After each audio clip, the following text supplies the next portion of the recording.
For example, when you go to the battlefield, then suddenly see your blood. Some, when they see their own blood, become especially brave and steady. They become more courageous. But some, when they forget about their own blood, when they see the blood of others, they faint and fall. Huh? So this is the difference between the brave person and coward person. And this difference is due to the mind. These reactions come from the mind being either steady, therefore I should disregard harms caused to me and not be affected. Now in the case of those people who have more knowledge, even when the wise are suffering, the wise people also suffer. I give it the other day example of the iron ball, right? You remember that? What did I say? The iron ball. If you play it in it, it will not sink. If you put it as a ball, it will sink, right? So even when the wise are suffering, their minds remain very lucid and undefiled. For when war is being waged against the disturbing conceptions, much harm is caused at the times of battle. तो होना ही है अब युद्ध में जा रहा है तो थोड़ा कुछ तकलीफ तो होना ही है. So right now also you're in the battlefield fighting against the negative emotions. So there will be some challenges, some difficulties, right? The victorious warriors are those who, having disregard all suffering, vanquish the force of hatred and so forth. Common warriors slay corpses. So he's saying that if you voluntarily accept those sufferings and then destroy enemy like hatred, then these people are called the real hero. If you destroy your negative emotions, you are the real hero. But those people who go into the battlefield and kill people, they are not heroes. They are only killing people who are already dead. That's what he's saying. Furthermore, suffering has good qualities. Through being disheartened with it, arrogance is dispelled. कई लोग बहुत arrogant होते हैं ना. When they get some suffering, फिर थोड़ा काबू में आ जाता है. Compassion arises for those in second existence. Evil is shunned because you know suffering comes from evil, so then stop evil, and joy is found in virtue. Then you know develop the understanding why should I practice dharma and why should not engage in negative deeds. Right? That's all it is, yeah. Okay. As I do not become angry.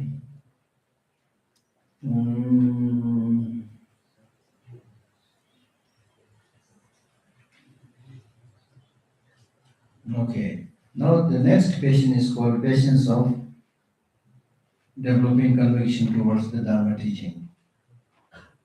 As I do not become angry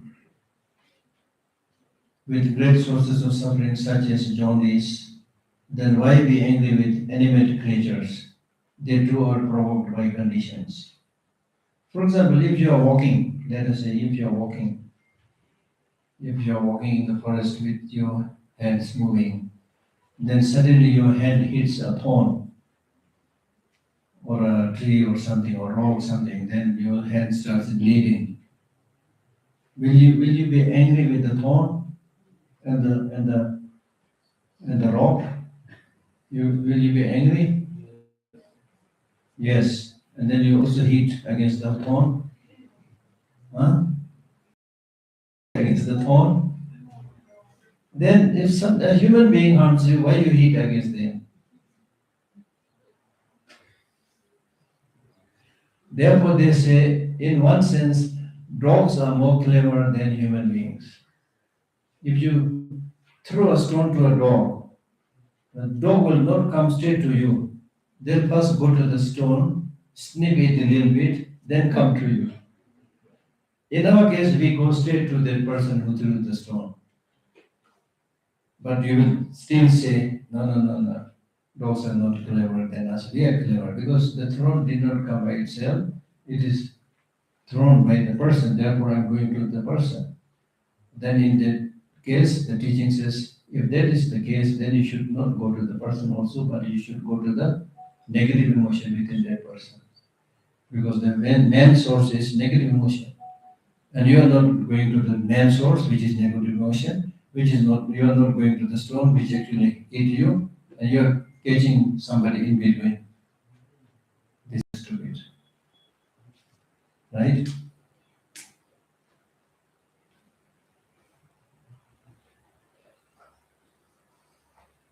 Although they are not wished for, these sicknesses arise, and likewise, although they are not wished for, these disturbing perceptions possibly arise.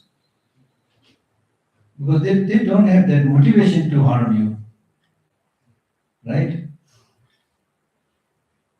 Unwillingly, they are there causing problem. Without thinking, I shall be angry, people become angry. As I said earlier, there is nobody who right in the morning, makes a motivation saying that today I will get angry. As a name, people become angry with no resistance. They are unable to stop it because of certain situations. And without thinking, I shall produce myself. The anger also do not say, I will produce myself. Likewise, anger itself is produced. All mistakes that are, and all the various kinds of evil arise through the force of condition. They do not govern themselves. They have no control. Because of coming together of forces and conditions, they arise. And these conditions that assemble together also have no intention to produce anything, and neither does their product have the intention to be produced.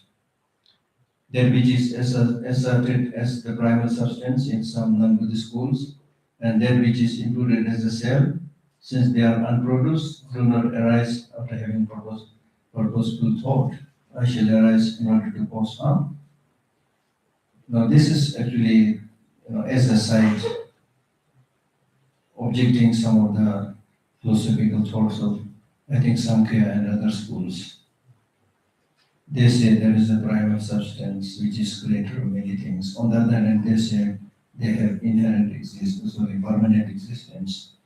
So this is contradictory. If they are unproduced and non-existent, then whatever wish they have to produce, harm will also not exist. Since this self would permanently apprehend its objects, it follows that it would never cease to do so. Because if it is permanent and produce something, then it continuously do so. Furthermore, if the cell were permanent, it would clearly be devoid of action. Permanent होगा तो फिर काम कैसे करेगा? Just like the space does not do anything. So even if it met with other conditions, how could its unchanging nature, its permanent nature be affected? Even if when acted upon by other conditions, it remains as before. Then what could actions do to it?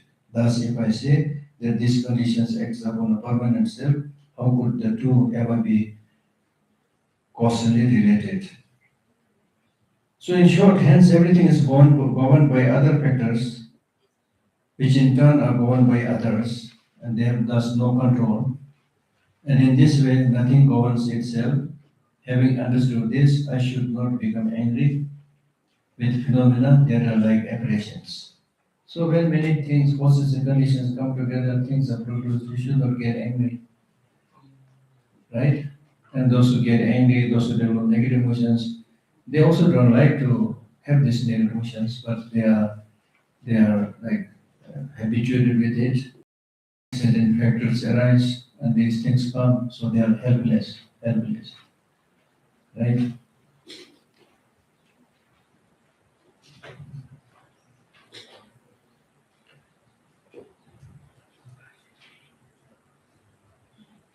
If everything is unreal like an apparition, then who is there to restrain what anger? Surely in this case, restraint would be inappropriate. It would not be inappropriate because conveniently I must maintain that independence upon restraint anger, the stem of suffering is severe. We can't all together.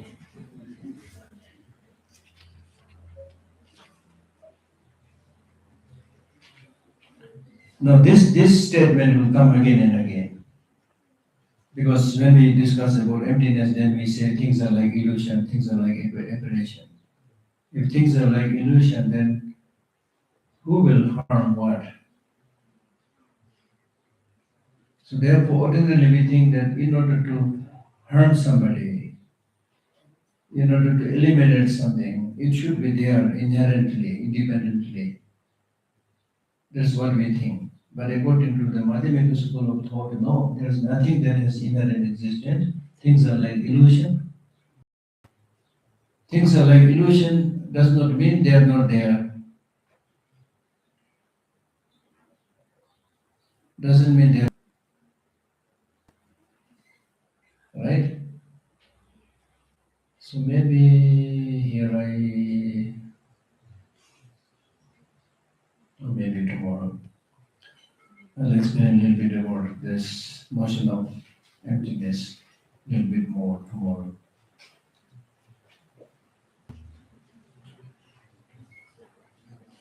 All right.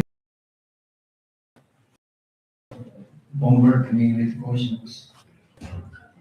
Huh?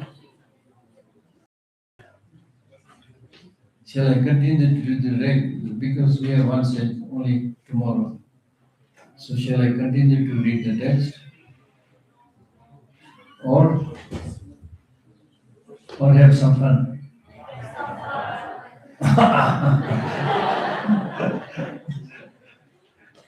Okay, I will read a little bit text, but in between we'll have some fun also. Yeah. Okay. पूछिए.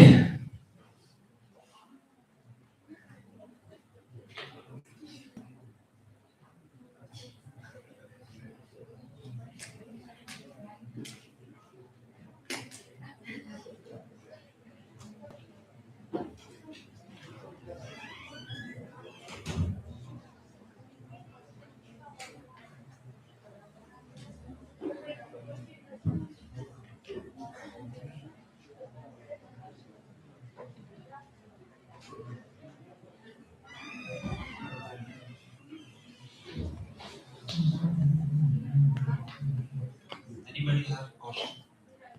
No question. Yes, guys. Then the class is dissolved. They are so happy.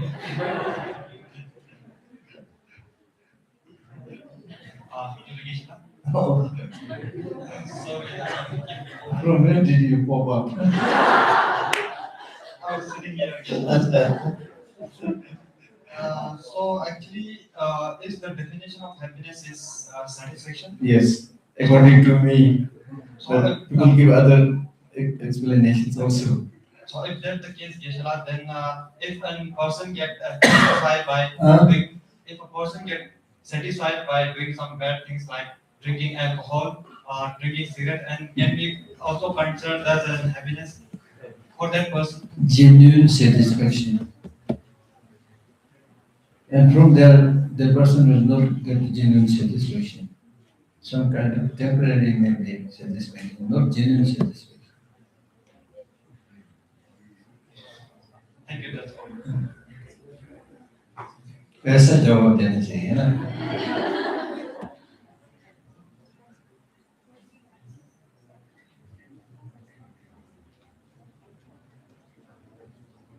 Hello, Gishila. Yes. I'm from France. And my question was. Parlez français? Oui. Yeah, I'm joking. Yeah. Okay. Yes, yes. Vous parlez français? Yeah. So basically, I was very curious about something. I know that there's a lot of disagreement between different school of thoughts in Buddhism, right? Mahayana, Theravada. But my question was, are there disagreement between like Gishela, like you, and do you debate about it? Can I know some of the things that you disagree about with other Gishelas? No, as I said, even among not only the Theravada and the Bodhisattvayana or Mahayana, but even among the four tenet systems, there are disagreement, right?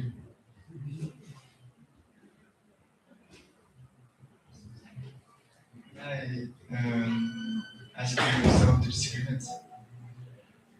For example, the mind-only school, the Chitamatra, says things are only of the mind. There is no external object. Whatever you are seeing is, you are seeing that because awakening of imprint left on your mind, but they are not actually there. Right? So it's only the mind which has independent existence, and there's no other external object that has independent existence. And this is refuted very strongly by the Madhyamika school, saying that what you are saying is self-contradictory. How can you say there is no external object and the mind existing independently? Because the mind is also made up of many momentary, experiences, right? So there are a lot of debate. Thank you.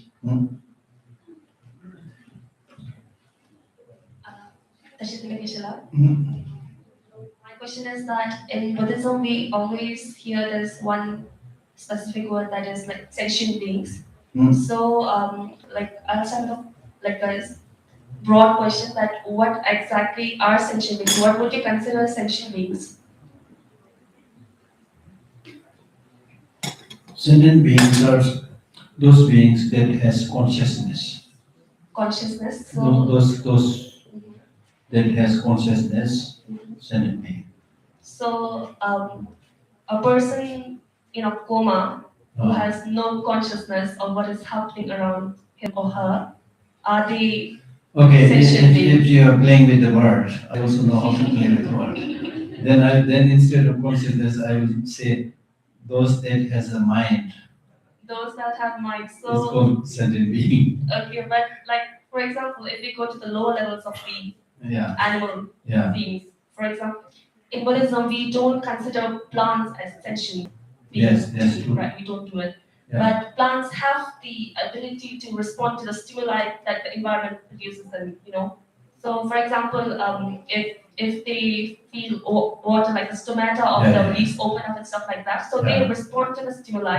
Similarly, on the lower rank, the nervous system continues to lower up. So the feelings they feel, they are more concentrated on the stimuli rather than consciousness, I believe. For example, we also consider bacteria and viruses. Bacteria, I don't know about viruses, but bacteria is living, right? Like living sentient beings. But for them, it's not exactly the mind, it is just the environmental stimuli that is controlling them. So how are they conscious? Because even in pain level, the pain that humans feel and the pain that a mosquito feels, it's completely different. Different, of course. Yeah, so but in consciousness level, the consciousness that we feel and the consciousness Difference is there between how you feel and how I feel. I agree with that, Yeah. but I think So that doesn't, say, that doesn't mean that you have no consciousness or I have no consciousness. I think what I truly meant is where is the line where we draw, where it's just environmental stimuli and consciousness. So consciousness means, the definition of mind or consciousness is something that is luminous and cognitive. Something that is luminous and cognitive. But like even a magnet, it has the capacity to draw iron, nails around, but it doesn't have that cognitive power. So, but bacteria do not have the cognitive power. That I don't know. The fine line between who has the mind and who doesn't have the mind, that is not that easy. Not that easy. Because sometimes when I'm even if we eat medicines, we are killing the disease. Possible. Yeah, bacteria. Yes. So if they are considered section, then considering doing anything might be harmful to the sentient beings, In a way, it is true, because so long as you are born in the samsara, it's very likely that you will be doing many negative things consciously and unconsciously. That is also very possible. But at the same time, when we talk about the Dharma practice, 나도 안돼 쪽창을 생처럼 다음 도성이 되면서 컴퓨터 전화량 대답이 연단 제출을 하고 있자. When we get angry, it's so difficult to remember the person good qualities. Yeah, It is possible to do together as a ordinary being like me. It is for me it's so difficult, but it's helped me to note the whole the anger with me. exactly. So how can I practice this? So that's why we say, yeah, you're right. That's why we say practice is not easy. It's not easy because we don't practice. You have to do it repeatedly, regularly. Then when you face that difficult situation, you will be able to recall your practice. Otherwise we forget. Right? So it's really, really important to get habituated with your practice. Like for example, remembering His Holiness Dalai Lama. You will be able to remember His Holiness Dalai Lama if you have been remembering him almost every day. Then when you're in trouble, when you're problem, immediately he will come in your mind. But if you don't remember him all the time and you remember only at the time when you have a problem, difficult, you will not even remember him. So needs a lot of practice. Right? For example, as Gijila was saying, this mind says that if somebody scolds me, somebody finds out my fault, and things like that, still I should not, get angry. Right? So there, if you have the practice, then for example, let us say my very, very beloved father or mother, if my very beloved mother and father is saying bad things to me, scolding me, but still there is a likelihood that I will not get angry, right? Because you have very strong love towards your parents, how kind they are, so truly they are upset, whatever to do, whatever be the cause. So you understand and you don't get angry, right? And in fact, if you especially love somebody, you don't get angry, even if that person is angry. एक Hindi movie में है ना, गुस्से में भी प्यार दिखता है ना, है कि नहीं है? गुस्से में भी प्यार दिखता है. And parents say that when they are naughty kids, they become very angry. Then the parents say, देखो इसका मुंह देखो कैसे हो गया अभी. They like it, they like to see the child angry, the different expression. So in whatever form you appear, they love you. In our case, unfortunately, all these problems arise because we don't have love for other human beings. Love नहीं है हमारे पास, ये मुश्किल है. Concern नहीं है हमारे पास दूसरों के प्रति, इसलिए नहीं हो रहा है. And if you have the love minimizes fault. If you have love, you don't see the fault, you see the good things. Right? And hatred and anger maximizes the fault. Yeah. Right? Okay.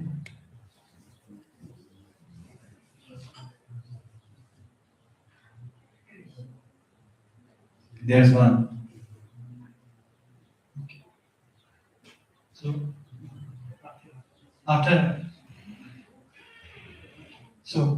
Gisela, I have one general question. How to overcome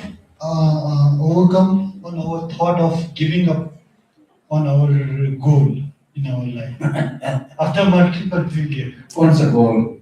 Like in order to achieve what we तो मैंने बोला था ना वो lollipop याद करना. तो उसी चीज को पकड़ के क्यों बैठते हैं? No, Gisela, actually I asked. Sometimes it's good to follow,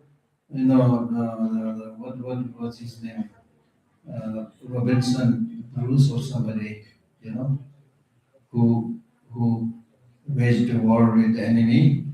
Then he was nearly caught by the enemy. He was hiding in a cave, desperate, almost giving up. Then he saw this spider, right? Climbing, falling down, climbing many times. Then he get, even this weak spider can achieve it. Why can't I? So sometimes it is good to make few attempts. Sometimes it is stupid to try to get the same thing when you are not able to get it. My question is to how to overcome the thought Huh? of giving up. Thought. If we some Overcome the thought is easy. मैंने इसी को ही क्यों प्राप्त करना है दूसरी जगह जाओ बस साले को गोली मारो बोला था मैंने बोल तो दिया था मैंने okay. Sir.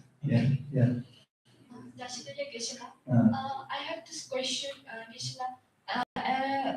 Actually, sometimes we are too good with everyone.